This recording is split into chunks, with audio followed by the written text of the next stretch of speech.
نحمده ونصلي على رسوله الكريم أما بعد فأعوذ بالله من الشيطان الرجيم بسم الله الرحمن الرحيم رب اشرح لي صدري ويسر لي أمري واحلل عقدة من لساني يفقه قولي واجعل لي وزيرا من أهلي رب زدني علما رب زدنا علما اللهم فقهنا في الدين اللهم إنا نسألك علما نافعا ورزقا طيبا وعملا متقبلا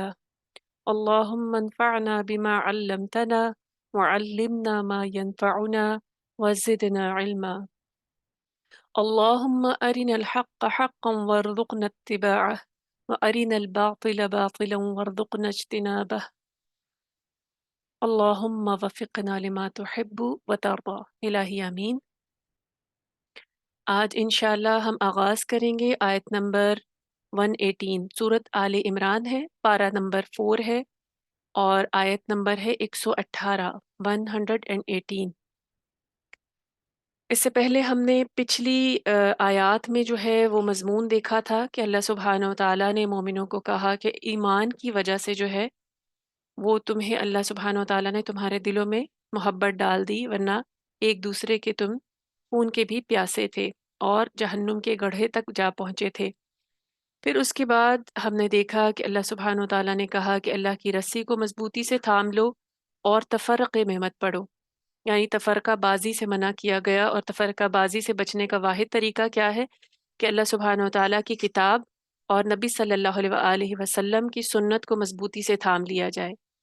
اور یہی ایک چیز ایسی ہے جو امت کو متحد رکھتی ہے اور انسان کو جو ہے دین حق پر ثابت قدم رکھتی ہے۔ پھر بات کی گئی کہ کافروں کے یعنی مضمون تھا کہ کافروں کا جو عقیدہ ہے، یعنی ان کا کفر کرنا، ان کا انکار کر دینا، تو وہ جو ہے وہ اس کی وجہ سے ان کے تمام اعمال جو ہیں وہ ضائع ہو جائیں گے۔ یعنی اگر عقیدہ صحیح نہیں ہے، بنیاد صحیح نہیں ہے، تو جتنے بھی نیک عمل یا بھلائی کے کام کیے گئے ہیں ان کی اللہ سبحانہ و تعالیٰ کے نزدیک کوئی اہمیت نہیں ہے۔ اور اگر کافروں کے پاس مال ہو اور اولاد کی کثرت بھی ہو تو وہ روز قیامت ان کو کچھ بھی کام نہیں آئے گی۔ تو کام آنے والی کیا چیز ہے؟ اور وہ ہے انسان کا عقیدہ، اس کی توحید، اس کا درست راستے پر ہونا، یعنی اللہ سبحانہ و تعالیٰ کو ایک ماننا، ایمان لانا، آخرت پر یقین رکھنا، یعنی جو بھی ایمان کے ضروری اجزاء ہیں ان کو ماننا۔ آیت نمبر 117 سے ہم سٹارٹ کرتے ہیں، 18 سے۔ اعوذ باللہ من الشیطان الرجیم بسم اللہ الرحمن الرحیم یا ایہا الذین آمنوا لا تتخذوا بطانة من دونکم لا یألونکم خبالا ودوا ما عنتم قد بدت البغضاء من افواہہم وما تخفی صدورهم اکبر قد بینا لکم الآیات ان کنتم تعقلون ہا انتم اولائی تحبونہم ولا یحبونکم وتؤمنون بالکتاب کلہ وإذا لقوکم قالوا آمنا وإذا خلوا عضوا علیکم الأنامل من الغیظ قل موتوا بغیظکم ان اللہ علیم بذات الصدور۔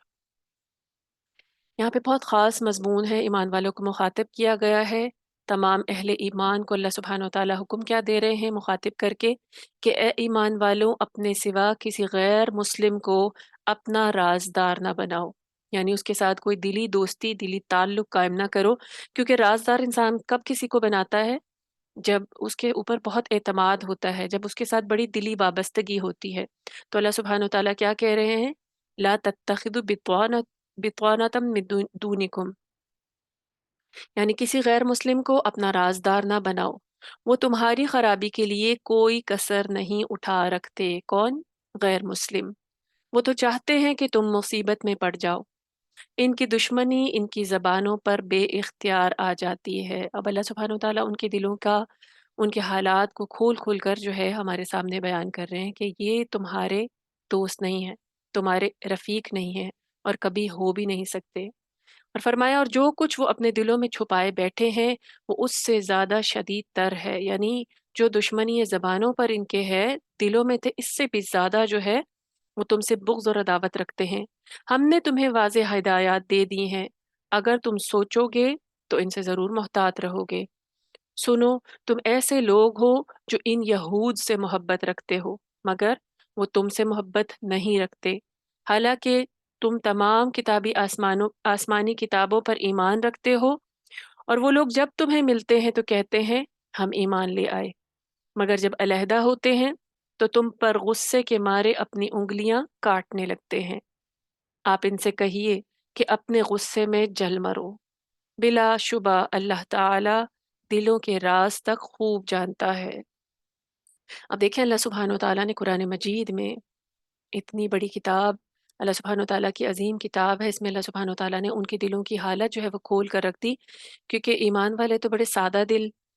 اور مخلص تھے نا، تو وہ غیر مسلموں پر بھی بھروسہ کر لیا کرتے تھے، اہل کتاب پر بھی بھروسہ کر لیا کرتے تھے، خاص طور پر یہود۔ اب اس کا پس منظر دیکھیں، دراصل یہ خطاب جو ہے انصار مدینہ سے ہے، یعنی جو پہلے سے مدینہ میں آباد تھے، کیونکہ ہم نے پہلے بھی پڑھا تھا کہ نبی صلی اللہ علیہ وسلم جب ہجرت کر کر مدینہ آئے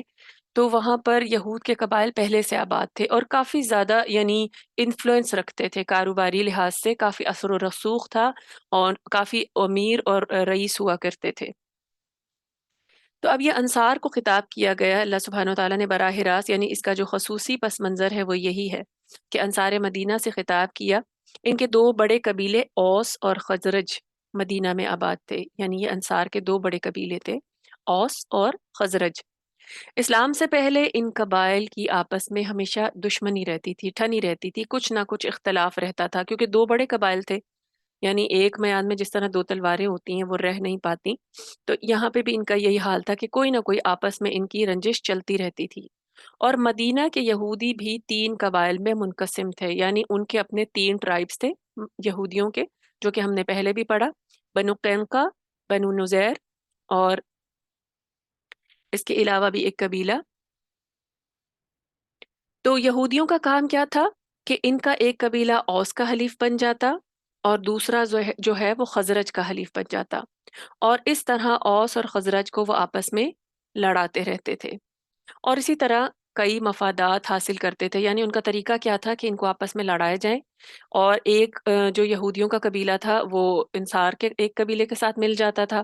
اور ان کو اکسایا کرتا تھا، لڑائی پر آمادہ کیا کرتا تھا، ان کا حلیف تھا، اور دوسرا یہودیوں کا قبیلہ جو تھا وہ خزرج کے ساتھ مل جایا کرتا تھا، ان کو اکساتا تھا آپس میں لڑائی تاکہ یہ کریں، اور جب وہ آپس میں لڑتے تھے تو اس کا بینیفٹ جو ہے وہ ڈائریکٹ جو ہے یہودیوں کو ہوا کرتا تھا،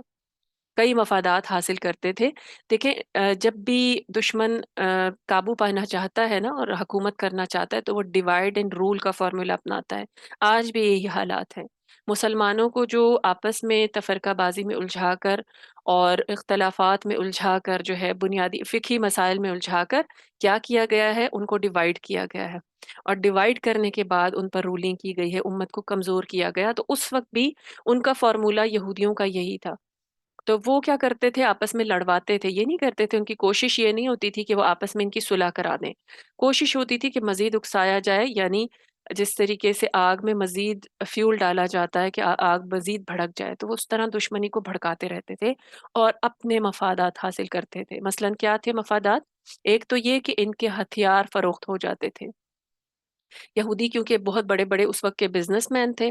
اس وقت کے جو ہتھیار تھے وہ بھی ان کی ملکیت میں ہوتے تھے، تو ان کے ہتھیار جو تھے وہ فروخت ہو جاتے تھے۔ تو آج بھی دیکھیں، اگر ہم اپنے ارد گرد دیکھیں تو یہود اور نصارہ جو ہیں، جو بڑے بڑے بامز بنائے جا رہے ہیں، ایٹم بامز بنائے جا رہے ہیں، بڑے بڑے جنگی جہاز بنائے جا رہے ہیں، اسلحہ طرح طرح کے بامز ہوتے ہیں، اسٹنگر میزائلز ہوتے ہیں، اور بھی پتہ نہیں کیا کچھ، تو یہ جو بنایا جاتا ہے، اب یہ بنانے کے بعد ضروری کیا ہے کہ اس کو فروخت کیا جائے، اور فروخت ہونے کے لیے کیا ضروری ہے کہ جنگ ہو، لڑائی ہو، تب یہ استعمال کیے جائیں، ان کی ضرورت محسوس کی جائے، کیونکہ دیکھیں اگر ہر طرف امن ہو تو کیا بامز کی ضرورت، اسلحے کی ضرورت، بندوقوں کی ضرورت پیش آئے گی؟ تو ایسا سما، ایسا پورا ایک پلاٹ بنایا جاتا ہے، ایسی سازشیں کی جاتی ہیں کہ آپس میں اس طرح اختلاف ہو، اس طرح جنگیں ہوں تاکہ ان کے ہتھیار جو ہے فروخت ہو جائیں۔ تو مدینہ کے جو یہود ہیں وہ بھی یہ کام کرتے تھے، اور آج اگر ہم اپنے ارد گرد دیکھیں تو آج کے یہود و نصارہ بھی یہی کام کر رہے ہیں۔ آپس میں لڑاتے ہیں اور پھر اس کے بعد ان کا بنایا ہوا اسلحہ جو ہے وہ فروخت ہوتا ہے۔ اور اس دوران وہ کیا کرتے ہیں، وہ امن کے کافی پرچار کرتے ہوئے نظر آتے ہیں کہ ان کا تو جنگ سے لینا دینا ہی کچھ نہیں ہے، حالانکہ مین کلپرٹس وہی ہوتے ہیں۔ اور دوسرا فائدہ کیا؟ دوسرا یہ کہ یہ اپنی قلت تعداد کے باوجود انصار مدینہ پر اپنی بالادستی قائم رکھتے تھے۔ کون؟ یہود۔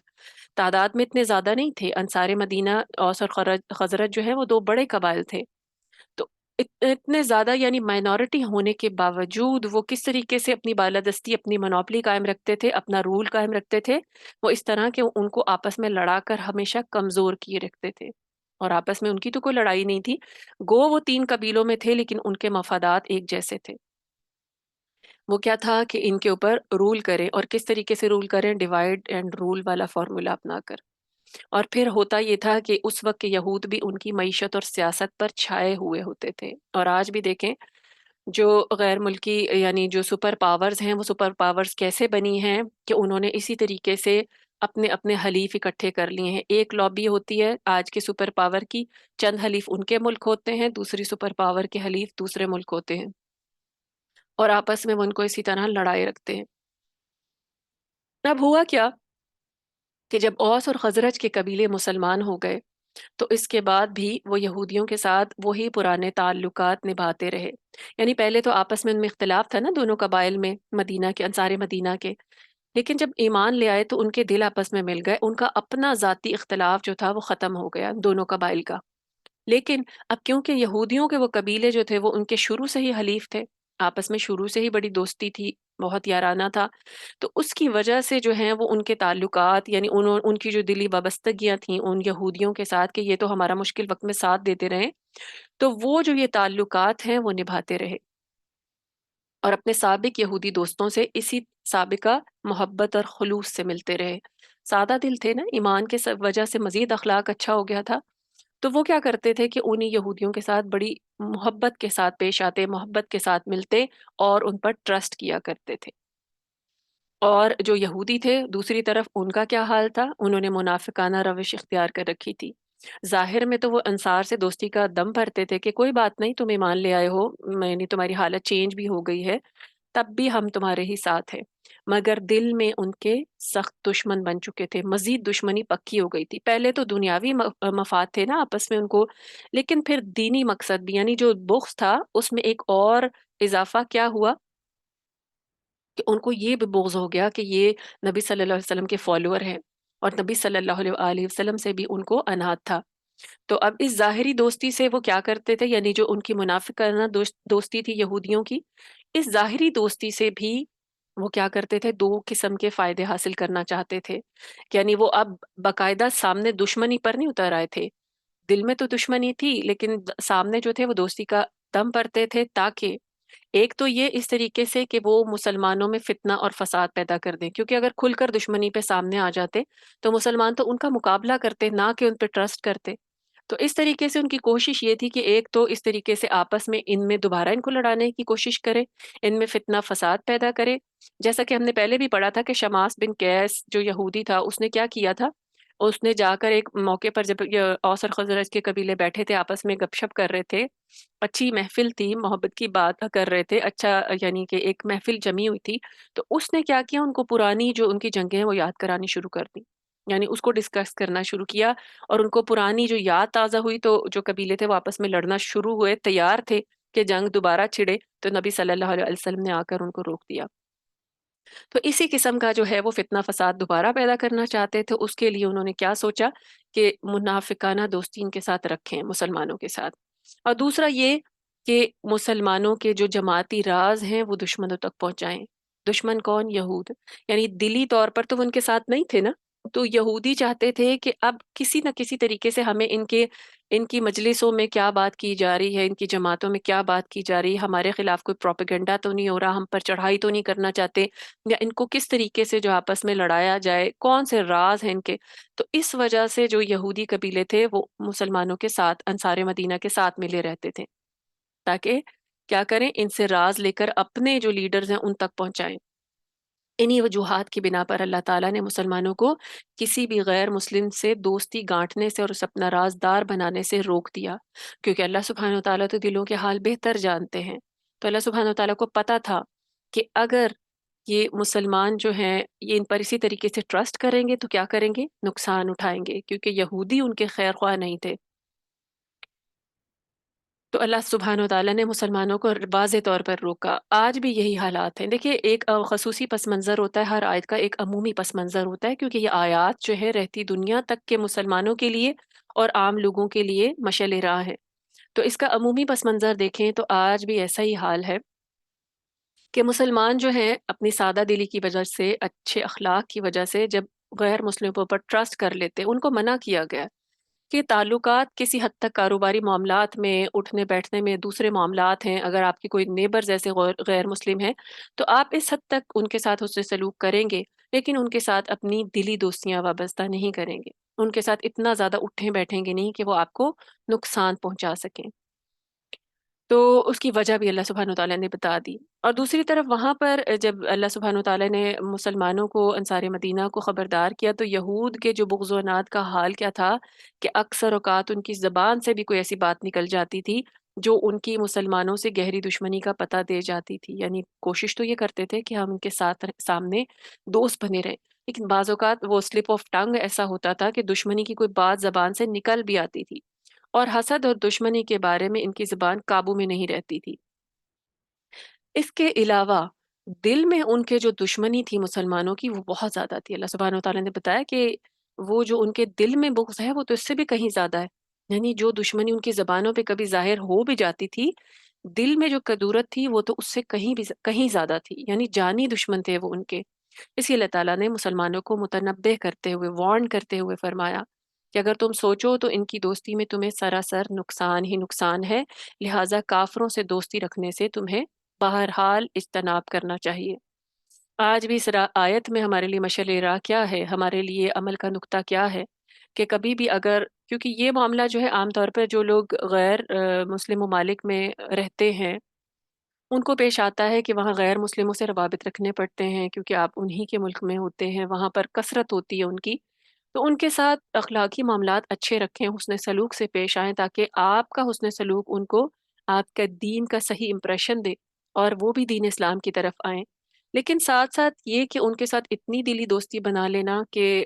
اپنے عقیدے، اپنے دینی امتیاز کو،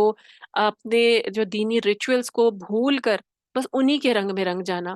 یہ بھی غلط ہے۔ اس کے علاوہ کیونکہ آپ دیکھیں جب بھی مسلمان غیر مسلموں کے ساتھ رہتے ہیں، کیونکہ غیر مسلموں بھی بہت اچھے لوگ ہیں جو اخلاقی معیار ان کا بہت اچھا ہے، اخلاقی طور پہ بہت اچھے ہیں، تو مسلمان ان سے متاثر ہو جاتے ہیں کہ یہ تو بہت اچھے ہیں،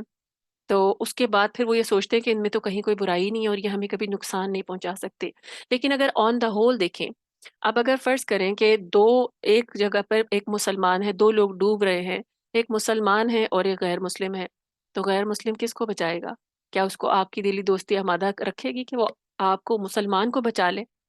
تو آپس میں یہ مفادات میں اکٹھے ہوتے ہیں، بظاہر جتنے بھی اچھے خوش اخلاق ہوں، لیکن جب بھی ان کی کسی کمیونٹی پر بات آتی ہے تو یہ مسلمانوں کے دشمن بھی بن جاتے ہیں۔ اور اچھے اچھے جو ایسے غیر مسلم ہیں جو بظاہر بڑے مہذب اور خوش اخلاق نظر آ رہے ہوتے ہیں، آپ ان کو دیکھیں، سوشل میڈیا پہ کبھی ان کے کمنٹس پڑھیں جو مسلمانوں کے خلاف جو ہیں، اسلامو فوبیا جو ہے، انہی جو ہے مہذب قوموں میں جو ہے وہ مسلمانوں کو نقصان پہنچاتے ہوئے بھی یہ نظر آتے ہیں۔ تو اس لیے کرنا کیا ہے کہ ان کے ساتھ محتاط رویے کے ساتھ جو ہے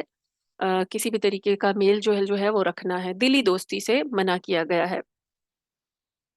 اور اللہ سبحانہ وتعالیٰ نے کیا کہا کہ موجودہ صورتحال کیا ہے؟ اس وقت بھی یہ تھی کہ اللہ سبحانہ وتعالیٰ کہتے ہیں کہ تم تو تمام کتابی آسمانوں پر ایمان رکھتے ہو، یعنی تم تو ان کی کتابوں کو بھی مانتے ہو۔ اب ہم دیکھیں آج ہم تورات کو بھی مانتے ہیں، زبور کو بھی مانتے ہیں، بائبل انجیل کو بھی مانتے ہیں، آسمانی کتابیں مانتے ہیں، ان کا انکار نہیں کرتے۔ یہ الگ بات ہے کہ ہم انہیں پڑھنے سے منع کیا گیا کیونکہ ان میں تحریف کر دی گئی، تو اس سے گمراہی کا خدشہ ہے، اس لیے ان کو پڑھنے سے منع کیا گیا۔ تو ان کی جو صحیح باتیں ہیں وہ جو بالکل ایز اٹ از اس وقت سے آج تک ہیں، ان کو پڑھا جا سکتا ہے، لیکن آن دا ہول کیونکہ مسلمان جس کا بہت پختہ عقیدہ اور وہ صرف رہنمائی لینے کے لیے لیکن عمومی طور پر اس سے منع فرمایا گیا، لیکن ایمان ان کتابوں پر رکھنا یہ ہمارے ایمان کا حصہ ہے۔ تو اللہ سبحانہ وتعالیٰ نے کہا کہ تم تو تمام آسمانی کتابوں پر ایمان رکھتے ہو، جن میں تورات بھی شامل ہے، یعنی جو یہودیوں کی کتاب ہے، لیکن اہل کتاب یعنی یہ جو یہودی ہیں، یہ تو تمہارے قرآن پر ایمان نہیں رکھتے۔ یعنی اگر یہ تم سے اتنے ہی مخلص ہیں تو انہیں کیا چاہیے کہ یہ بھی تمہاری کتاب پر ایمان لے آئیں، یہ بھی تمہارا طرز عمل اختیار کریں، تو وہ بھی تم سے پھر محبت رکھیں۔ لیکن اصل میں کیا ہے کہ وہ صرف اور صرف منافقانہ دوستی رکھے ہوئے ہیں، اور تم جو ہو، تم دلی طور پر ان کے ساتھ وابستہ ہو۔ اور یہاں پہ اس آیت میں ایک اور بات کی گئی تھی کہ وہ کہتے ہیں قالوا آمنا، یعنی جب تم سے ملتے ہیں تو کہتے ہیں ہم ایمان لے آئے۔ تو دراصل ان کا یہ جو ایمان لانا ہے یہ تورات پر ایمان لانا ہے، اور مسلمانوں کو خوش کرنے کے لیے یہ منافقانہ طور پر یہ کہہ دیتے ہیں کہ ہم بھی قرآن پر ایمان لاتے ہیں، حالانکہ اگر وہ قرآن پر ایمان لاتے، اسے پڑھتے، تو ان کے جو طرز عمل اس میں تبدیلی آ جاتی، اور جبکہ حالانکہ جب وہ تمہارا اتحاد اور اتفاق آپس میں دیکھتے ہیں، اور تمہیں آپس میں ایک دوسرے کے ساتھ گھلتا ملتا دیکھتے ہیں، کیونکہ اوس اور خزرج کے جو قبیلے تھے وہ تو لڑتے تھے پہلے، پھر جب وہ آپس میں مل بیٹھے اسلام کی وجہ سے، تو ان کو یہ مل بیٹھنا بھی پسند نہیں تھا، یعنی وہ اسلام کو ترقی کرتے ہوئے نہیں دیکھ سکتے تھے۔ اور یہاں لکھا ہے اللہ سبحانہ وتعالیٰ نے عضو علیکم الانامل من الغیظ کی، تو غصے میں انگلیاں چباتے ہیں، انگلیاں کاٹتے ہیں، یعنی محاورتاً استعمال کیا ہے، باقاعدہ تو انگلیاں نہیں کاٹتے، لیکن انگلیاں چبانا جو ہے یعنی اس قدر طیش میں آ جاتے ہیں، یہ محاورہ استعمال ہوتا ہے۔ تو یہ اپنی انگلیاں دانتوں میں چبانے لگتے ہیں، اس قدر طیش میں آتے ہیں، کیونکہ ان کا کوئی بس نہیں چل رہا ہوتا کہ کس طریقے سے مسلمانوں کو آپس میں لڑوا دیں۔ اور پھر اللہ تعالیٰ نے نبی صلی اللہ علیہ وسلم کو مخاطب کرتے ہوئے فرمایا کہ آپ صلی اللہ علیہ وآلہ وسلم ان سے کہہ دیں کہ خواہ تم غصے سے جل بھن جاؤ، یعنی تم اپنی منافقت میں چاہے جل مرو، اللہ تعالیٰ اپنے مشن کو کامیاب کر کے رہیں گے، اور وہ مشن کیا ہے؟ دین اسلام کا غالب آنا، اور دین اسلام ایک غالب دین کی حیثیت سے بلند ہو کر رہے گا، یعنی تم چاہے دل میں کڑو یا پھر تم ان کے خلاف سازشیں کرو، تم اسلام کو نقصان نہیں پہنچا سکتے، کیونکہ اللہ سبحانہ وتعالیٰ ان سے پوری طرح واقف ہے، اور اللہ سبحانہ وتعالیٰ مسلمانوں کو وقتاً فوقتاً ان کے ان ارادوں سے متنبع بھی فرما رہے ہیں، جیسے کہ اس آیت میں ہے۔ آگے فرمایا آیت نمبر 120 میں، ان تمسسکم حسنۃ تسؤہم، اسی مضمون کو آگے بڑھایا جا رہا ہے، وَإِن تُصِبْكُمْ سَيِّئَةٌ يَفْرَحُوا بِهَا وَإِن تَصْبِرُوا وَتَتَّقُوا لَا يَضُرُّكُمْ كَيْدُهُمْ شَيْئًا إِنَّ اللَّهَ بِمَا يَعْمَلُونَ مُحِيطٌ۔ اللہ سبحانہ وتعالیٰ فرماتے ہیں کہ اگر کوئی تمہیں بھلائی پہنچے تو ان کو بری لگتی ہے۔ کیوں بری لگتی ہے؟ کیونکہ تمہارے دلی دوست نہیں ہیں۔ اور اگر تمہیں کوئی مصیبت پیش آ جائے تو اس پر وہ خوش ہوتے ہیں، اور اگر تم صبر سے کام لو اور اللہ سے ڈرتے رہو تو ان کی مکاری تمہارا کچھ بھی نہیں بگاڑ سکتی۔ یعنی اب دیکھیں اللہ سبحانہ وتعالیٰ نے پھر ان کا حال کھول کر بیان کیا کہ تمہیں کوئی بھلائی پہنچے تو یہ ان کو بری لگتی ہے، اور تمہیں کوئی خوشی ملے، تمہیں بھلائی پہنچے تو ان کو بری لگتی ہے، اور تمہیں کوئی خوشی ملے تو اس پر یہ ناراض ہوتے ہیں، اور اگر تمہیں مشکل پیش آ جائے تو پھر یہ خوش ہوتے ہیں، تم کسی مصیبت میں گرفتار ہو جاؤ تو یہ خوش ہوتے ہیں۔ یہ طرز عمل کس کا ہوتا ہے؟ یہ کسی دوست کا طرز عمل ہے کیا؟ یہ کسی دوست کا نہیں، یہ کسی منافق کا یا کسی دشمن کا ہی طرز عمل ہے۔ تو اللہ سبحانہ وتعالیٰ ان کی دشمنی سے کلیئر کٹ جو ہے کیا کر رہے ہیں؟ متنبع بھی فرما رہے ہیں، اور کو کھول کر بھی بیان کر دیا کہ تمہیں کچھ بھی اچھا ملتا ہے، کوئی بینیفٹ ملتا ہے تو وہ کیا کرتے ہیں؟ ان کو بہت برا لگتا ہے۔ تو یہ کسی دوست کا طرز عمل نہیں ہے، لہٰذا تم یاد رکھو کہ یہ تمہارے دوست نہیں ہیں، کیونکہ تمہیں خوشی ملے تو یہ جل بھن جاتے ہیں، اور تمہیں تکلیف پہنچے، تمہیں کوئی زخم لگے، تم کہیں ہار جاؤ، تم ناکام ہو جاؤ، تم کسی جنگ میں ہار جاؤ، تو یہ خوشی سے پھولے نہیں سماتے۔ تو پھر کیا ایسے لوگوں سے کی دوستی سے پرہیز بہتر نہیں ہے؟ جب اللہ سبحانہ وتعالیٰ نے واضح احکام بتا بھی دیے، اور یہ جو احکامات ہیں اور یہ جو ان کی دلوں کی حالت ہے، یہ اس وقت سے لے کر اب تک ہے، اور خاص طور پر یہود کی۔ نصارہ سے زیادہ یہود جو ہیں وہ مسلمانوں کے دشمن ہیں، نصارہ بھی ہیں، اور یہ آپس میں متحد ہو جاتے ہیں مسلمانوں کی دشمنی میں، بھلے ان کے دل آپس میں پھٹے ہوئے ہوں، آپس میں یہ ایک دوسرے سے کٹے ہوئے ہوں، لیکن مسلمانوں کی دشمنی جو ہے یہ ایک ایسا پوائنٹ ہے جس میں یہ آپس میں اکٹھے ہو جاتے ہیں۔ پھر طرز عمل ہمیں کیا بتایا گیا کہ کیا کرنا ہے؟ ایسے لوگوں کی دوستی سے پرہیز بھی کرنا ہے، یعنی غیر مسلموں کی، اور پھر صبر سے کام لینے کی نصیحت کی گئی ہے۔ صبر کیوں؟ کیونکہ اب ظاہر ہے جب یہ دشمن ہے تو کوئی پروپیگنڈا بھی کریں گے، کوئی سازش بھی کریں گے، نقصان پہنچانے کی کوشش بھی کریں گے۔ تو اللہ سبحانہ وتعالیٰ نے تسلی دے دی کہ یہ اللہ سبحانہ وتعالیٰ کی چالوں سے واقف ہیں، جو کچھ یہ کر رہے ہیں۔ دین اسلام تو غالب آ کر رہے گا، لیکن تم نے ان کی سازشوں پر، ان کے پروپیگنڈا سے تم نے پریشان نہیں ہونا، یہ تمہارا بال بھی باکا نہیں کر سکتے۔ کیوں؟ کیونکہ اللہ سبحانہ وتعالیٰ ان کے تمام ایکشنز پر، تمام جو دلوں کی حالت ہے، تمام ان کی سازشوں پر اللہ سبحانہ وتعالیٰ کڑی نظر رکھے ہوئے ہیں۔ اللہ سبحانہ وتعالیٰ خود ہی ان کو کافی ہو جائے گے۔ اب دیکھیں آیت نمبر 118 سے 120 تک 3 آیات میں اللہ تعالیٰ نے کافروں سے دوستی گانٹھنے کی ممانعت کے لیے جو وجوہات بیان کیے ہیں وہ مختصراً ہم دوبارہ دیکھ لیتے ہیں کہ بڑی سالڈ ریزنز ہیں کیوں نہ کریں ان سے دوستی۔ یعنی آج کے لوگ کہتے ہیں نا، آج نیو جنریشن کہتی ہے کہ ان سے دشمنی کیوں رکھیں، یا ان کے ساتھ ہم کیوں نہ گھلے ملیں۔ تو اللہ سبحانہ وتعالیٰ نے قرآن مجید میں بتا دیا، نمبر 1 کیا ہے کہ وہ تمہارے درمیان خرابی، بگاڑ اور فساد پیدا کرنے کے لیے کوئی کسر نہیں چھوڑتے۔ ان کی ہر ممکن کوشش ہوتی ہے کہ تم میں کسی طریقے سے تفرقہ پھیل جائے، بغض اور عداوت پھیل جائے۔ آج اس میں وہ کامیاب ہیں، مسلمانوں کو فرقہ بندی میں الجھا کر۔ اور نمبر 2 یہ کہ وہ یہ چاہتے ہیں کہ تم کسی نہ کسی مشکل میں گرفتار ہو جاؤ، کسی نہ کسی مصیبت میں پھنس جاؤ اور مصیبت میں گرفتار ہو کر ختم ہو جاؤ۔ تو وہ تمہارے خیر خواہ نہیں ہیں۔ یہ بھی بہت سالڈ ریزن ہے۔ اور پھر نمبر 3 کہ ان کے منہ سے بے اختیار کچھ ایسی باتیں نکل جاتی ہیں جو کہ ان کے دلوں میں جو مواد پکڑا ہے، جو دشمنی پنپ رہی ہے، اس کا پتہ دے جاتی ہیں۔ یعنی ان کے دل میں کیا چل رہا ہے یہ بھی ان کی زبانوں سے اکثر ظاہر ہو جاتا ہے۔ اور نمبر 4 کیا ہے کہ تم تو ان سے محبت رکھتے ہو لیکن وہ تم سے دشمنی رکھتے ہیں، تو کیا فائدہ؟ یعنی یہ کوئی میوچل فرینڈشپ تھوڑی ہے، یہ تو ون سائیڈڈ ہے۔ تم تو اخلاص برت رہے ہو لیکن وہ تمہاری جڑیں کاٹ رہے ہیں۔ حالانکہ تم ان کی کتاب تورات پر ایمان لاتے ہو تو ان کے لیے تو کافی ہونا چاہیے کہ تم ان کے خیر خواہ بھی ہو، ان سے محبت بھی رکھ رہے ہو، ان کی کتاب کو بھی ماننے والے ہو، لیکن وہ تمہاری کتاب یعنی قرآن کے منکر ہیں۔ تو اس کا منطقی نتیجہ کیا ہونا چاہیے ایونچولی؟ کہ تم ان سے دوستی نہ رکھو یا دلی دوستی نہ رکھو۔ کیونکہ اگر تمہیں کوئی بھلائی، یعنی پانچواں پوائنٹ کیا ہے کہ اگر تمہیں کوئی بھلائی حاصل ہوتی ہے تو اس سے جل بن جاتے ہیں،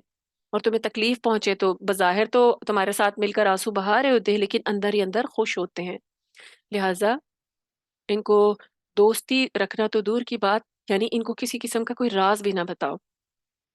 کیونکہ یہ تمہاری جڑیں کاٹنے کے لیے تمہارے ساتھ ہیں۔ تو واضح طور پہ اللہ سبحانہ وتعالیٰ نے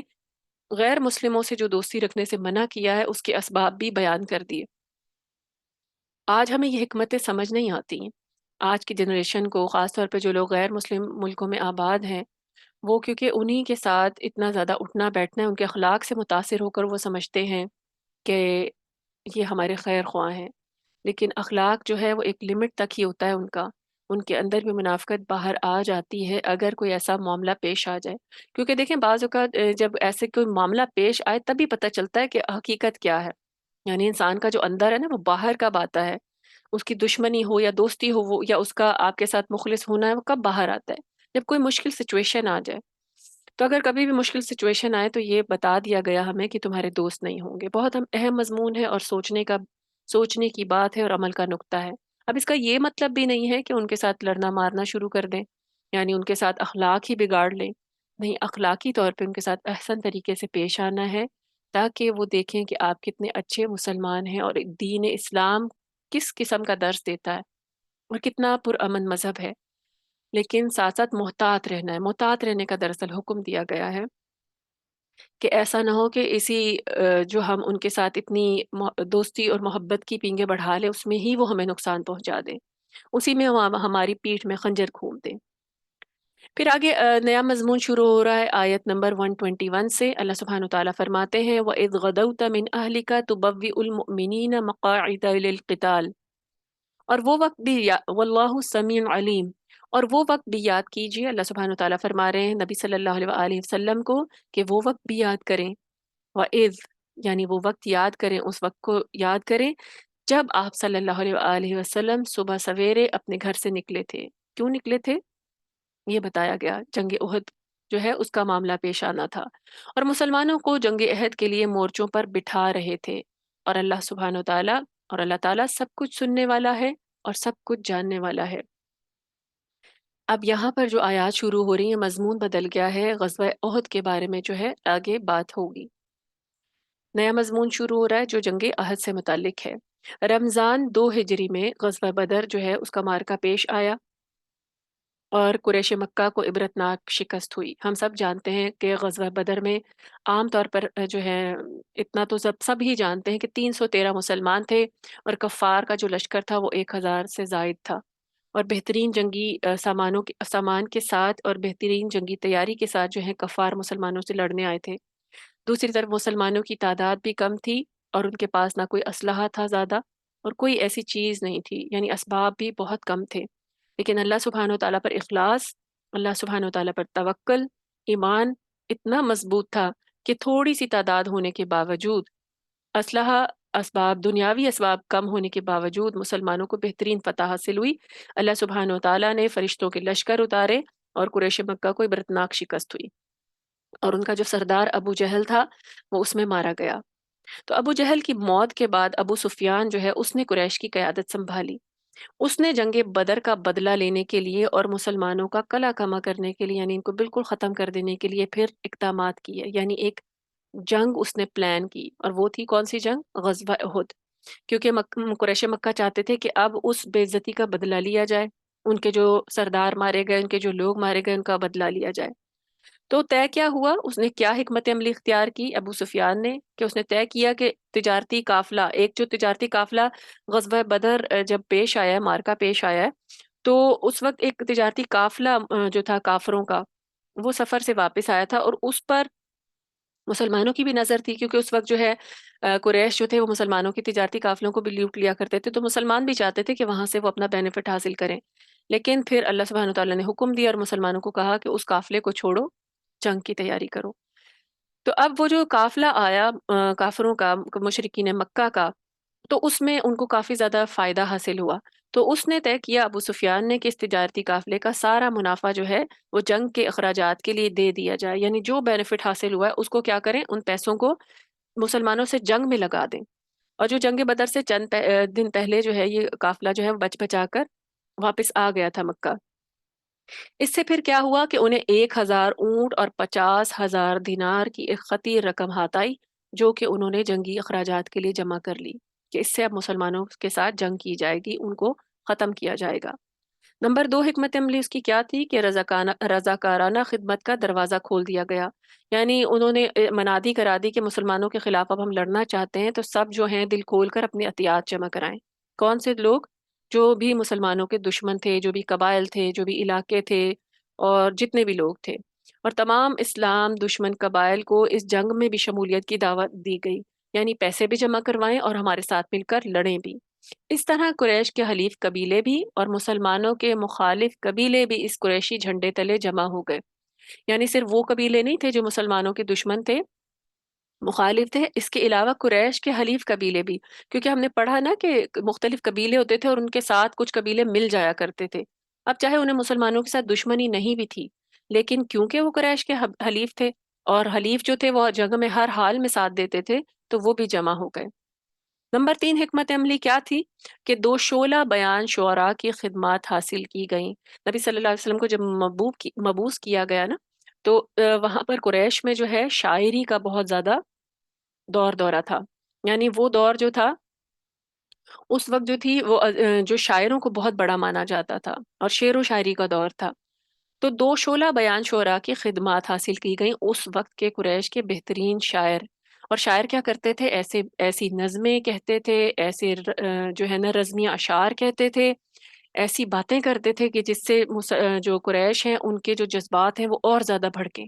اور زیادہ دشمنی پر آمادہ ہوں، اور اس طریقے سے وہ ان کے خون کو گرم کرتے تھے۔ جیسے آج بھی دیکھیں جب کوئی جنگیں ہوں تو جنگی ترانے گائے جاتے، پڑھے جاتے ہیں، ملی نغمے ایسے ہوتے ہیں ترانے کہ جو کہ لڑنے والوں کا خون اور گرم کر دیتے ہیں، اور وہ مزید لڑنے کے لیے دوبارہ تازہ دم ہو جاتے ہیں۔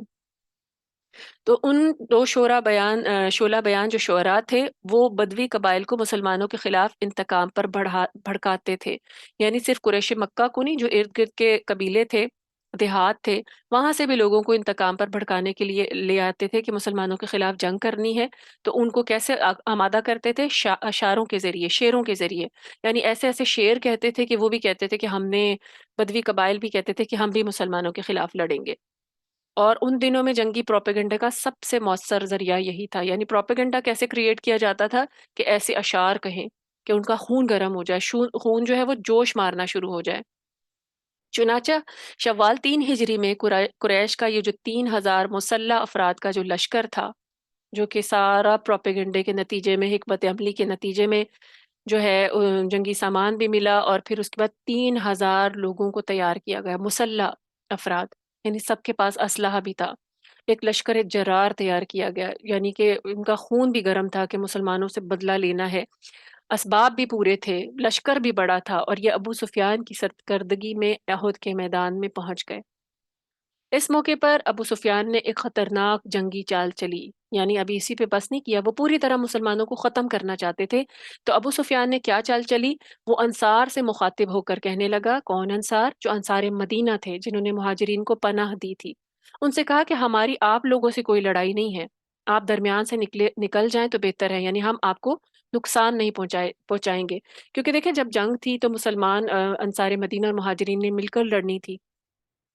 تو انہوں نے جو ہے انصار مدینہ کو یہ پیغام بھجوایا کہ اگر آپ ان سے الگ ہو جائیں تو ہم آپ کو کوئی نقصان نہیں پہنچائیں گے، ہم تو بڑا لشکر لے کر آ رہے ہیں، تو آپ کا فائدہ اسی میں کہ الگ ہو جائیں، ہم بھی آپ سے کوئی تعارض نہیں کریں گے، کوئی جنگ نہیں لڑیں گے، ہم آپ کے ساتھ صلح صفائی سے رہیں گے۔ لیکن انصار ابو سفیان کی اس چال کو سمجھ گئے اور اسے کھری کھری سنا دی، کیونکہ اس نے تو کوشش کی تھی نا یہاں پر بھی ڈیوائڈ ان کو کرنے کی، لیکن انصار جو انصار مدینہ ہے ان کے دل تو جڑے ہوئے تھے مہاجرین کے ساتھ، کس وجہ سے؟ ایمان کی وجہ سے، تو وہ اس کی چال میں نہیں آیا ابو سفیان کے۔ اور پھر غزوہ احد کا یعنی کہ مزید کیا پیش آیا، مسلمانوں کی سائڈ پر کیا ہوا؟ نبی صلی اللہ علیہ وآلہ وسلم نے صحابہ کرام سے مشورہ لیا۔ مشورہ کیا لیا کہ یہ جنگ جو ہے مدینہ میں ہی رہ کر لڑی جائے، یعنی ان کو جو قریش مکہ ہیں ان کو یہیں آنے دیا جائے، یہیں رہ کر لڑی جائے، یا پھر باہر نکل کر کھلے میدان میں لڑی جائے، یعنی مدینہ میں اگر وہ آ جاتے ہیں تو یہیں پہ ان کے ساتھ مقابلہ کر لیا جائے، یا پھر باہر کھلے میدان میں جا کر ان کے ساتھ جنگ کریں۔ تو نبی صلی اللہ علیہ وآلہ وسلم کی جو اپنی ذاتی رائے تھی وہ یہ تھی کہ مدینہ میں رہ کر یہ جنگ لڑی جائے، اور پہلا موقع تھا کہ عبداللہ بن ابی رئیس المنافقین سے بھی رائے لی گئی۔ نبی صلی اللہ علیہ وسلم کے دور میں جہاں پہ اہل کتاب یعنی یہود تھے منافق، اسی طریقے سے ایک عبداللہ بن ابی جو تھا، جو کہ بظاہر تو ایمان لے آیا تھا مسلمانوں سے اس وقت مروب ہو کے، لیکن صرف اور صرف دل یعنی کہ زبان سے ایمان لے کر آیا تھا، دل سے ایمان نہیں لے کر آیا تھا، اور وہ مسلمانوں سے خار رکھتا تھا۔ وہ رئیس المنافقین کہا جاتا ہے عبداللہ بن ابی کو۔ تو نبی صلی اللہ علیہ وسلم نے اس سے بھی رائے لی، کیونکہ اس وقت تو وہ بھی مسلمانوں میں شامل تھا، منافق تھا لیکن بظاہر مسلمان تھا۔ منافق کہتے ہیں جس کا قول اور فعل ایک نہ ہو، جو دل سے مسلمان نہ ہو اور دل سے عمل کرنے والا نہ ہو دین اسلام پر۔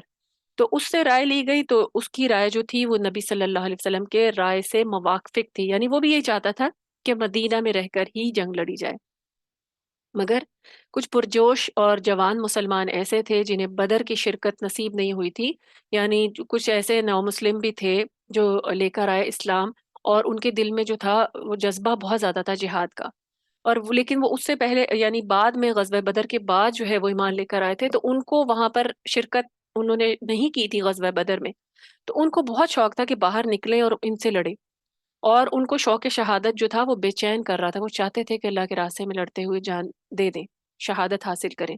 تو وہ اس بات پر مصر ہوئے کہ باہر نکل کر کھلے میدان میں مقابلہ کیا جائے، یعنی ایسے لوگ تھے جنہوں نے اپنی رائے، جب سب سے رائے لی گئی تو بہت سارے ایسے لوگ نکلے، اور ان کا نیت ان کی اچھی تھی، گو کہ رائے جو تھی نبی صلی اللہ علیہ وسلم کی رائے کے موافق نہیں تھی، لیکن وہ چاہتے تھے کہ وہ کھل کر لڑیں اور شہادت بھی حاصل کریں۔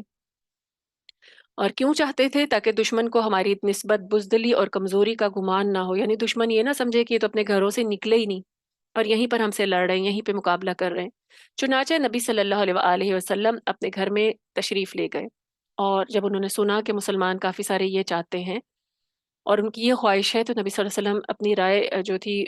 اس کے خلاف جا کر جو ہے وہ اپنے گھر میں تشریف لے گئے اور زرہ پہن کر باہر نکلے۔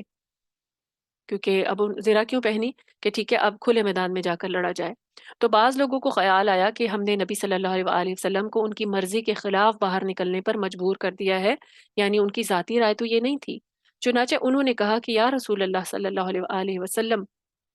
اگر آپ کا منشا نہ ہو تو پھر یہیں تشریف رکھیے، یعنی اگر آپ نہیں چاہتے تو پھر ہم یہیں رہ کر لڑیں گے۔ پہلے تو انہوں نے اپنی رائے دے دی تھی، لیکن پھر ان کو یہ ریگریٹ ہوا کہ نبی صلی اللہ علیہ وسلم زیرہ پہن کر آ گئے ہیں، تو لیکن ان کی رائے تو یہ نہیں تھی، تو انہوں نے کہا کہ آپ یہیں تشریف رکھیں۔ اس پر نبی صلی اللہ علیہ وسلم نے فرمایا کہ ایک پیغمبر کو یہ مناسب نہیں ہے کہ وہ ہتھیار لگائے اور جنگ کیے بغیر اتار دے، یعنی اب زرہ لگا لی ہے، ہتھیار لگا لیے ہیں، تو اب جنگ کرنے کے لیے باہر ہی جائیں گے، یہ پیغمبر کی شان کے لائق نہیں ہے۔ اب جب یہ سارا چیزیں طے پا گئیں اور طے یہ پایا کہ باہر نکل کے جنگ کی جائے گی، اور نبی صلی اللہ علیہ وسلم مدینہ سے باہر نکلے، تو تقریباً 1000 آدمی آپ صلی اللہ علیہ وسلم کے ساتھ تھے، مگر عبداللہ بن ابئی تقریباً 300 آدمیوں کو لے کر، جس میں بعض مسلمان بھی تھے، ساتھ لے کر راستے سے یہ کہتا ہوا واپس چلا گیا کہ جب میرا مشورہ ہی نہیں مانا گیا تو میں کیوں لڑوں، اور خواہ مخواہ ہم اپنے آپ کو کیوں ہلاکت میں ڈالیں۔ یعنی اب وہ منافق تھا نا، وہ چاہ رہا تھا کہ کسی نہ کسی طریقے سے مسلمانوں کے ساتھ کوئی چال چلی جائے، وہ تو ان کے ساتھ لڑ نہیں سکتا تھا، تو بظاہر اس نے پھر یہ چال چلی، اس نے کہا جب مسلمان باہر نکلے تو وہ اپنے ساتھ 300 لوگوں کا لشکر لے کر الگ ہو گیا، اور اس نے کیا کہا کہ جب میری بات ہی نہیں مانی تو پھر میں آپ لوگوں کے ساتھ کیوں لڑوں، اور ہم خواہ اپنے آپ کو ہلاکت میں کیوں ڈالیں، ہم سیف جنگ کر سکتے تھے۔ تو یہ اس نے پلی لی، دراصل وہ لڑنا ہی نہیں چاہتا تھا، چاہے مدینہ میں لڑی جاتی جنگ یا باہر لڑی جاتی۔ اب کیونکہ 1000 لوگوں میں سے 1000 مسلمان تھے، مسلمانوں کی تعداد 1000 تھی، اب اس میں سے 300 لوگ الگ ہو گئے عبداللہ بن ابئی کے ساتھ، تو نبی صلی اللہ علیہ وسلم کے ساتھ پھر باقی جو رہ گئے مجاہدین وہ 700 رہ گئے، تو نبی صلی اللہ علیہ وسلم 700 مجاہدین کا لشکر لے کر میدان جنگ میں پہنچے۔ اب دوسری طرف کتنے تھے، یعنی جو مشرکین مکہ تھے وہ 3000 تھے، یہاں بھی ان کی تعداد زیادہ تھی، بھرپور جنگی تیاری تھی، جوش اور ولولہ تھا، غصہ تھا، بدلہ لینا چاہتے تھے۔ اب ادھر مسلمانوں میں اختلاف رائے ہوا اور عبداللہ بن ابئی نے اپنی چال چلی اور 300 لوگوں کو علیحدہ کر لیا، اب صرف مسلمان 700 مجاہدین رہ گئے اور وہ میدان جنگ میں پہنچ گئے اور فوجی قاعدے کے مطابق صف ترتیب دی۔ اور یہ جو یہاں پہ آیت بیان کی گئی، اللہ سبحانہ وتعالیٰ نبی صلی اللہ علیہ وسلم کو یاد کرا رہے ہیں کہ وہ وقت یاد کریں جب آپ صبح سویرے اپنے گھر سے نکلے تھے، کس لیے؟ جنگ احد کے لیے، اور مسلمانوں کو جنگ احد کے لیے مورچوں پر بٹھا رہے تھے، اور اللہ تعالیٰ سب کچھ جاننے والا اور سننے والا ہے۔ اب اس سے ہمیں یہاں کا کیا بات پتہ چلی کہ نبی صلی اللہ علیہ وسلم پیغمبر ہونے کے ساتھ ساتھ بہترین جنگی حکمت عملی بھی رکھتے تھے، تو انہوں نے مسلمانوں کو کہا، یعنی مورچوں پر بٹھایا، خود تعینات کیا کہ کون فلاں جگہ پر بیٹھ کر جنگ لڑے گا، کون فلاں جگہ پر رہ کر جنگ لڑے گا، خود صفیں ترتیب دی اور ہر دستے کو اس کے مناسب ٹھکانے پر بٹھا دیا اور فرمایا کہ جب تک میں نہ کہوں جنگ شروع نہ کی جائے، بہترین جنگی حکمت عملی اختیار کی۔ لیکن پھر ہوا کیا، اسے آگے بیان کیا گیا۔ اللہ سبحانہ وتعالیٰ فرماتے ہیں آیت نمبر 122 122 میں، اذ ہمت طائفتان منکم ان تفشلا واللہ ولیہما وعلی اللہ فلیتوکل المؤمنون، جب تم میں سے دو گروہ بزدلی دکھانے پر آمادہ ہو گئے تھے، حالانکہ اللہ تعالیٰ ان کی مدد پر موجود تھا، اور مومنوں کو تو اللہ پر ہی توکل کرنا چاہیے۔ تو ایک ہم نے پڑھا کہ عبداللہ بن ابئی تھا جو 300 ساتھیوں سمیت واپس چلا گیا تھا، تو جب وہ گیا تو کیا ہوا، 300 لوگ کم ہوئے، اب مسلمانوں نے دیکھا کہ وہ 700 رہ گئے ہیں، تو انصار کے دو قبیلے بنو حارثہ اور بنو سلمہ کے دلوں میں بھی کمزوری پیدا ہو گئی، یعنی انہوں نے دیکھا کہ تعداد کم ہو گئی، دشمن بہت زیادہ ہیں، تو نکلے تو وہ اخلاص رکھتے تھے، مخلص تھے دو قبیلے، لیکن ان کے دلوں میں کہیں نہ کہیں کمزوری آ گئی عبداللہ بن ابئی کی چال کی وجہ سے۔ اس نے چال چلی تھی تاکہ مجھے دیکھ کر باقی ساتھی جو ہیں، ہم 300 لوگ جائیں گے تو اور لوگ بھی کم ہو جائیں، باقی لوگ بھی ہمارے پیچھے پیچھے آ جائیں، تو ہوا ایسا۔ اللہ سبحانہ وتعالیٰ نے یہاں پہ دو گروہوں کا ذکر کیا، اور وہ دو گروہ کون سے تھے؟ انصار کے دو قبیلے تھے، بنو حارثہ اور بنو سلمہ، ان کے دلوں میں بھی کمزوری پیدا ہو گئی، کیونکہ دیکھیں اخلاص ہوتا ہے لیکن ثابت قدمی، استقامت، یہ جو ہے اللہ سبحانہ وتعالیٰ کو یہ بھی درکار ہوتی ہے، مشکل وقت میں استقامت دکھانا، یہ جو ہے یہ خالص ایمان کی نشانی ہے، تو ان کا جو توکل ہے وہ اللہ پر کم ہو گیا، کیونکہ جب بھی انسان اللہ سبحانہ وتعالیٰ کی خاطر نکلتا ہے اخلاص کے ساتھ تو اللہ سبحانہ وتعالیٰ اس کے مددگار ہو جاتے ہیں۔ تو یہاں پہ ان کا توکل جو تھا وہ تھوڑا کمزور ہوا، ان کے دلوں میں کمزوری آئی، اور انہوں نے کیا کیا، کفار کے مقابلے میں مسلمانوں کی قلیل تعداد دیکھی تو دل چھوڑا، حالانکہ مسلمان تھے۔ تو پھر کیا ہوا، اللہ سبحانہ وتعالیٰ نے کہا کہ انہوں نے کمزوری دکھائی تھی، ٹھیک ہے، تو لیکن اللہ تعالیٰ نے پھر ان کے دلوں کو مضبوط کر دیا، یعنی وہ چاہتے تھے کہ وہ چھوڑ جائیں، اور لیکن اللہ سبحانہ وتعالیٰ نے پھر آیات نازل فرمائی اور ان کے دلوں کو پھر مضبوط کر دیا، یعنی وہ ڈسہارٹ ہونے لگے تھے دو قبیلے، تو اللہ سبحانہ وتعالیٰ نے ان کے دلوں کو پھر جوا دیا۔ چنانچہ سیدنا جابر بن عبداللہ انصاری کہتے ہیں کہ یہ آیت کریمہ ہم انصار کے حق میں اتری ہے، یعنی ان کو پتا تھا کہ اس کا شان نزول کیا ہے۔ انہوں نے کہا کہ یہ جب ہم نے ایسی بزدلی دکھائی تھی، ہم تھوڑے کمزور پڑے تو اللہ تعالیٰ نے آیات نازل کی، تو وہ جانتے تھے بنو حارثہ اور بنو سلمہ کی ان کے حق میں اللہ تعالیٰ نے آیت نازل فرمائی، اور ساتھ ہی اس آیت میں ان کا عیب بھی بیان کر دیا گیا کہ کیا انہوں نے کمزوری دکھائی تھی۔ تاہم ہمیں یہ پسند نہیں کہ یہ آیت نازل نہ ہوتی، انہوں نے کہا کہ ہمارے حق میں اتری ہے، دیکھیں کتنی بڑی، حالانکہ اللہ سبحانہ وتعالیٰ نے اس میں ان کا عیب ہی بتایا ہے کہ وہ کمزور پڑ گئے، لیکن ان کو یہ بہت خوش نصیبی لگی کہ ان کے بارے میں قرآن مجید میں کوئی آیت نازل ہوئی ہے، تو وہ اس آیت کو بھی بہت پسند کرتے تھے کہ اللہ تعالیٰ نے ہمارا ذکر کیا، کیونکہ اللہ سبحانہ وتعالیٰ نے ساتھ اس میں یہ بھی کہا تھا اللہ ولیہما، اور اللہ دونوں فرقوں کا مددگار تھا، یعنی یہ الفاظ ان کو بہت خوش کیا کرتے تھے کہ اللہ تعالیٰ نے یہاں پر ان کے لیے اپنے آپ کو مددگار کہا ہے، اور اللہ سبحانہ وتعالیٰ نے کیا کہا کہ مومنوں پر تو مومنوں کو اللہ ہی پر توکل کرنا چاہیے، یعنی اس میں ہمارے لیے عمل کا نقطہ کیا ہے کہ مومن کو جب بھی مشکل حالات پیش آئیں تو مومن کس پر بھروسہ کر کر استقامت اختیار کرے، اللہ پر، ہر معاملے پر اللہ پر توکل کرے، اسباب کم ہیں، حالات ٹھیک نہیں ہیں، سازگار نہیں ہیں، کہیں کوئی کمزوری ہے، اپنے اندر جو کمزوری ہے وہ اس پر قابو کیسے پا سکتا ہے مومن، اللہ پر توکل کے ذریعے۔ تو اللہ سبحانہ وتعالیٰ نے کہا کہ مومنوں کو تو اللہ پر توکل کرنا چاہیے، ایمان کا تقاضا ہے، کیونکہ ہر چیز پر انسانوں کو، مومنوں کو غالب کرنے والا کون ہے؟ اللہ۔ اللہ سبحانہ وتعالیٰ چاہیں تو ایسے 100 راستے نکال دیں کہ مومن اپنی کمزوری کے باوجود غالب آ جائے، تو توکل کس پر کرنا ہے؟ اللہ پر، اور کمزوری نہیں دکھانی۔ پھر آگے اللہ سبحانہ وتعالیٰ نے اسی مضمون کو آگے بڑھایا اور فرمایا وَلَقَدْ نَصَرَكُمُ اللَّهُ بِبَدْرٍ وَأَنْتُمْ أَذِلَّةٌ فَاتَّقُوا اللَّهَ لَعَلَّكُمْ تَشْكُرُونَ۔ اللہ سبحانہ وتعالیٰ فرماتے ہیں اور اس سے پہلے اللہ تعالیٰ نے جنگ بدر میں اس وقت تمہاری مدد کی تھی جب تم کمزور تھے، لہٰذا تم اس سے ڈرتے رہو،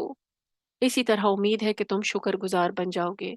اللہ سبحانہ وتعالیٰ نے مسلمانوں کو اس کمزوری کے وقت میں پھر جنگ بدر کی فتح یاد کرائی کہ تم اس وقت بھی کمزور تھے، اس وقت بھی تم ڈر رہے تھے، تو اللہ سبحانہ وتعالیٰ نے تمہاری مدد کی،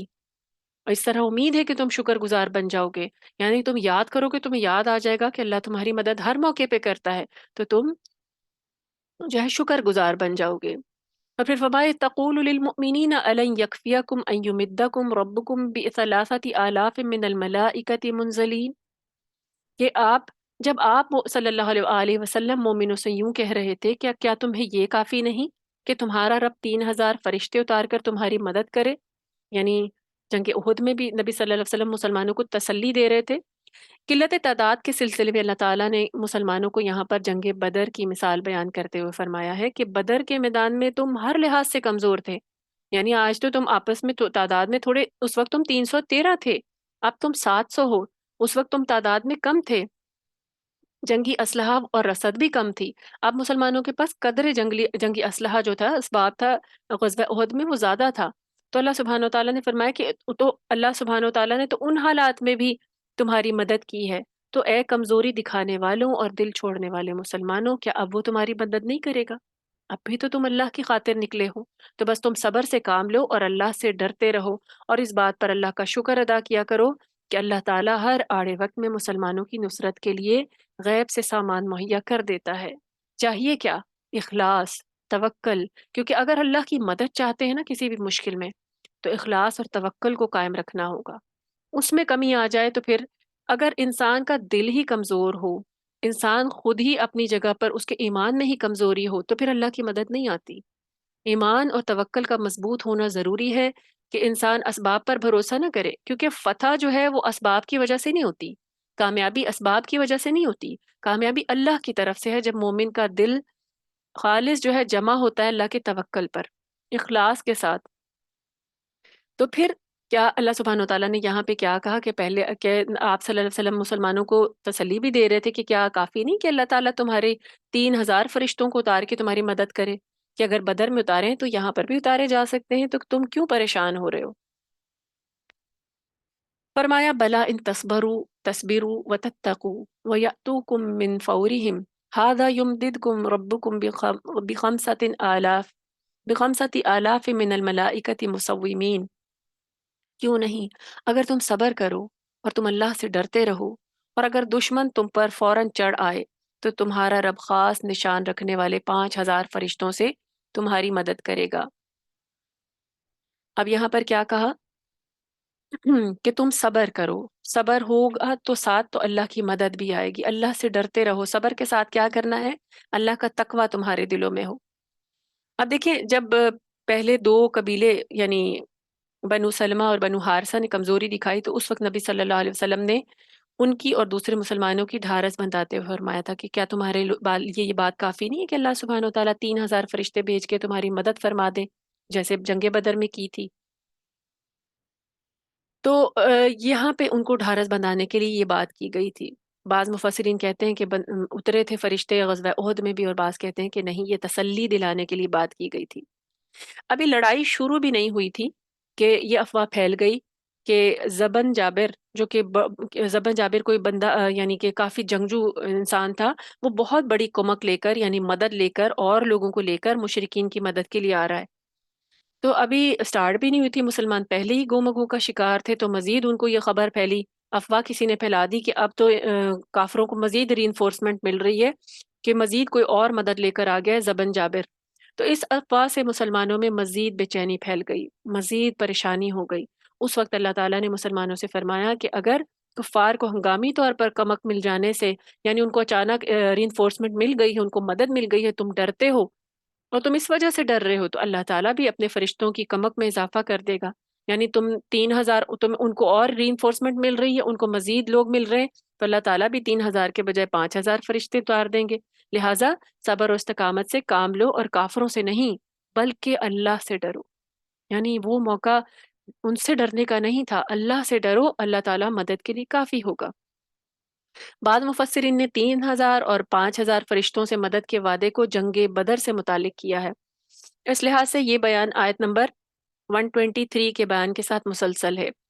ہوا یہ تھا کہ جنگ بدر میں قلیل تعداد کمزور اور نہتے مسلمانوں کو ڈھارس بندھانے کے لیے اللہ تعالیٰ نے 1,000 فرشتے میدان بدر میں بھیجے تھے، یعنی حقیقتاً فرشتے اترے تھے، حضرت جبرائیل بھی اترے تھے، جیسا کہ سورۃ انفال کی آیت ہے فَاسْتَجَابَ لَكُمْ أَنِّي مُمِدُّكُمْ بِأَلْفٍ مِّنَ الْمَلَائِكَةِ مُرْدِفِينَ۔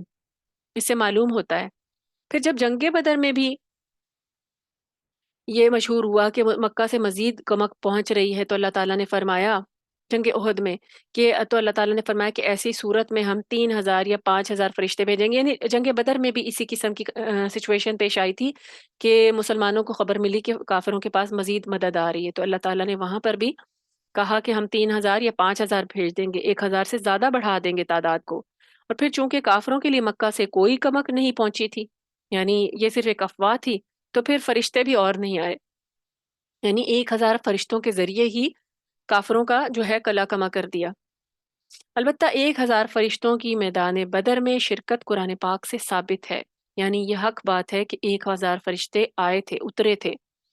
اور اس کے علاوہ صحیحین اور دوسری کتب احادیث ہیں، اس میں بھی روایات مذکور ہیں۔ لیکن جنگ احد میں فرشتوں کی کمک جو ہے وہ صحیح روایات سے ثابت نہیں ہے، لہٰذا جو اس کو قیاس کیا جائے گا جنگ بدر سے ہی، کہ جنگ احد میں تو تسلی کے لیے کہا گیا تھا، تو جنگ بدر میں اصل میں جو تھی وہ مدد آئی تھی۔ پھر فرمایا وما جعلہ اللہ الا بشرى لکم ولتطمئن قلوبکم بہ وما النصر الا من عند اللہ العزیز الحکیم۔ اللہ سبحانہ وتعالیٰ فرماتے ہیں کہ فرشتوں سے مدد کی خبر اللہ تعالیٰ نے تمہیں صرف اس لیے دی ہے کہ تم خوش ہو جاؤ اور تمہارے دل مطمئن ہو جائیں، اور مدد تو اللہ ہی کی طرف سے ہوتی ہے جو بڑا زبردست اور حکمت والا ہے۔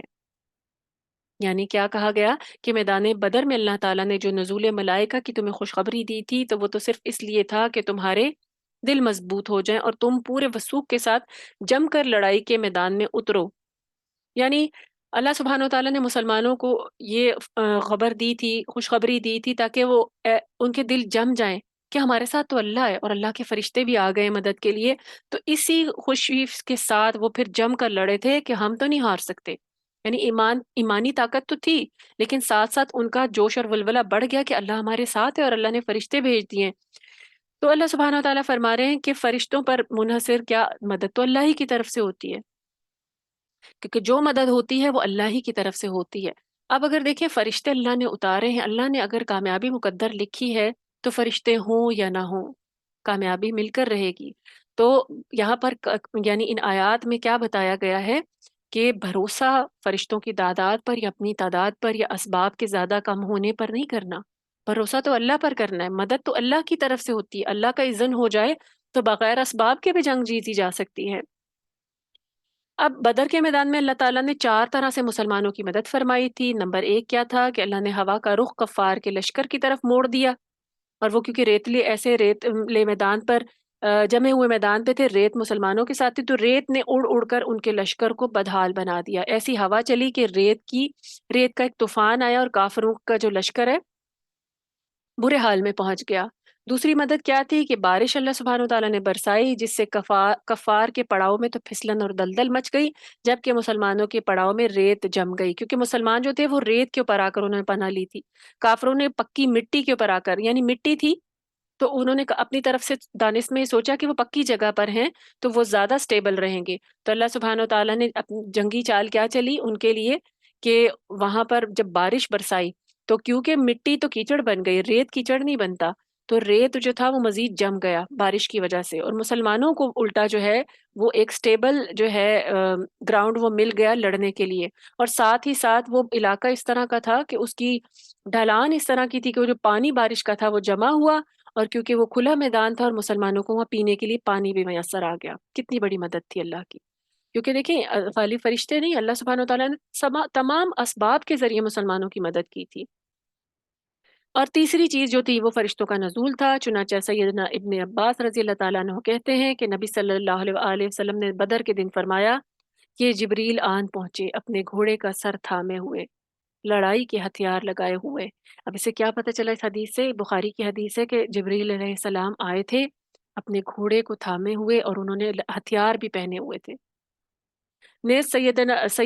سیدنا رفاع رضی اللہ تعالیٰ عنہ کہتے ہیں کہ ایک دفعہ جبریل علیہ السلام نبی صلی اللہ علیہ وآلہ وسلم کے پاس آ کر کہنے لگے، آپ صلی اللہ علیہ وآلہ وسلم اہل بدر کو کیسا سمجھتے ہیں؟ تو نبی صلی اللہ علیہ وسلم نے فرمایا کہ سب مسلمانوں سے افضل، یا کوئی ایسا ہی کلمہ کہہ دیا کہ وہ سب سے اچھے لوگ ہیں. تو جبرائیل علیہ السلام کہنے لگے اسی طرح وہ فرشتے جو غزوہ بدر میں حاضر ہوئے تھے دوسرے فرشتوں سے افضل ہیں. سبحان اللہ. یہ بھی بخاری کی حدیث ہے کہ مسلمانوں میں افضل ان کو کہا گیا جو جنگ بدر میں شامل ہوئے. ان تمام لوگوں کے لیے اللہ کا وعدہ ہے کہ وہ جنتی ہیں جو جنگ بدر میں شامل ہوئے تھے. اور اسی طریقے سے وہ فرشتے جو غزوہ بدر میں مسلمانوں کی مدد کے لیے اترے تھے ان کو اللہ سبحانہ و تعالیٰ نے باقی فرشتوں سے افضل کر دیا. سبحان اللہ. کتنی برکت تھی اور کتنا بڑا رینک تھا. اور چوتھی مدد جو اللہ سبحانہ و تعالیٰ نے کی وہ یہ تھی کہ کفار کو مسلمان مجاہدین کی تعداد اصل تعداد سے دگنی نظر آنے لگی. کہ کافروں کو مسلمانوں کی جو تعداد ہے وہ تو 313 تھی، لیکن اللہ سبحانہ و تعالیٰ نے ایسا روب پیدا کیا ان کا کہ ان کی تعداد انہیں ڈبل کر کے دکھائی. یعنی 313 کو ڈبل آپ 2 سے ملٹیپلائی کر دیں تو ان کو لگا کہ تو 600 سے بھی زیادہ ہیں، یعنی تھوڑے نہیں ہیں. اور جب زیادہ دیکھا تو ان کی، کیونکہ اگر تھوڑا دیکھیں تو وہ ویسے ہی قابو پا لیتے ہیں، اور مسلمانوں کے دلوں میں جو تھا وہ ان کا روب کم ہو گیا، ان کی تعداد انہیں کم نظر آنے لگی. تو یہ بھی ایک جنگی حکمت عملی تھی کہ مسلمانوں کے دل اور جم گئے، ان کو 1000 کی تعداد نظر نہیں آئی، کم ہو کر نظر آئی، اور کافروں کو مسلمانوں کی تعداد زیادہ ہو کر نظر آئی. تو اس طرح اللہ سبحانہ و تعالیٰ نے کیا کہا؟ اللہ سبحانہ و تعالیٰ کی طرف سے کامیابی ہے، اور اللہ تعالیٰ زبردست ہے، حکمت والا ہے. حکمت کے ساتھ اللہ سبحانہ و تعالیٰ نے مسلمانوں کی مدد کی اور وہ جم گئے. یہیں تک انشاءاللہ ان آیات کو رکھتے ہیں، آیت نمبر